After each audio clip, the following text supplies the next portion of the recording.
Spiderman brand new ഡേയുടെ ഭാഗത്തുനിന്ന് നമ്മൾ പലരും ശ്രദ്ധിക്കാതെ പോയിട്ടുള്ള കുറച്ച് ഹിഡൻ ഡീറ്റെയിൽസ് ഉണ്ടായിരുന്നു.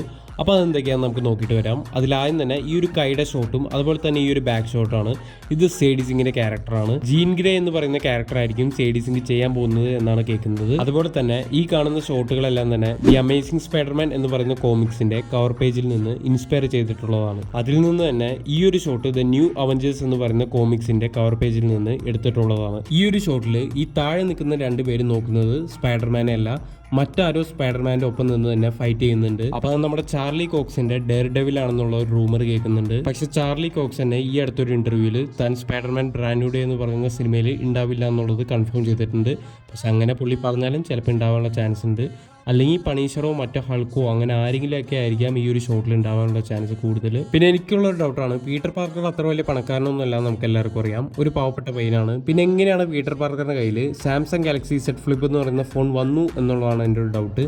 പറയാവുന്നവരുണ്ടെങ്കിൽ കമന്റ് ബോക്സിൽ ഒന്ന് കമന്റ് ചെയ്യുക.